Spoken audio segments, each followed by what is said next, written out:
ఒక గంట సింబల్ కనిపిస్తుంది కదా, దాన్ని నొక్కారనుకోండి మేము చేసే వీడియో అప్డేట్స్, నోటిఫికేషన్స్ అన్నిటితో మీ డివైస్ లో వాలిపోతాం.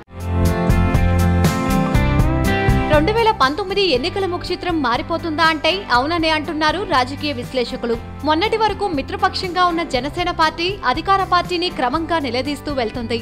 తాజాగా గురువారం నాడు పవన్ కళ్యాణ్ అగ్రిగోల్డ్ బాధితులకు నష్టపరిహారం చెల్లించే విషయంపై మాట్లాడటం, అలాగే ప్రభుత్వాన్ని ప్రశ్నించడం జరిగింది. ఇలాంటి విమర్శనాస్త్రాలు అసెంబ్లీ వేదికగా వైసీపీ ప్రభుత్వాన్ని నిలదీస్తున్న సంగతి తెలిసిందే.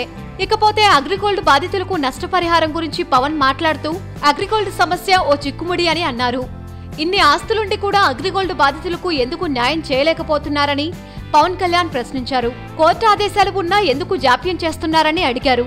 గురువారం విజయవాడ గేట్వే హోటల్ వద్ద మీడియాతో మాట్లాడిన పవన్ కళ్యాణ్ 2016 నుంచి సమస్య పెరిగిందని చెప్పారు. ఏపీలో అగ్రిగోల్డ్కు 20,000 ఎకరాల భూముందని తనకు తెలిసిందని, దీన్ని విక్రయిస్తే సమస్య ఎంతో సులువుగా పరిష్కారం అవుతుందని చెప్పుకొచ్చారు. బాధితులు ముందు ఆత్మహత్యలు చేసుకోవడాన్ని ఆపాలని పవన్ కోరారు. అగ్రిగోల్డ్ సంస్థ ఆస్తులు ఎక్కడున్నాయో ప్రభుత్వం స్పష్టంగా బాధితులకు పవన్ డిమాండ్ చేశారు.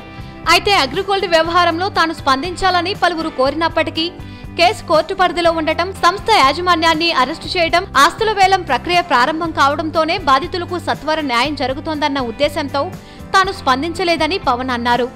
గతంలో సహారా వంటి సంస్థలు కూడా ఇదే తరహా మోసాలు చేస్తాయి, సుప్రీంకోర్టు కల్పించుకుందని, ఇక్కడ మాత్రం న్యాయం జరగలేదని పవన్ ఆరోపించారు. పవన్ స్పందన, జగన్ స్పందనలు చూస్తుంటే వీరిద్దరూ వచ్చే ఎన్నికల నాటికి చేయి కలిపితే మాత్రం బాబు ఎదురీదక తప్పదనిపిస్తుంది.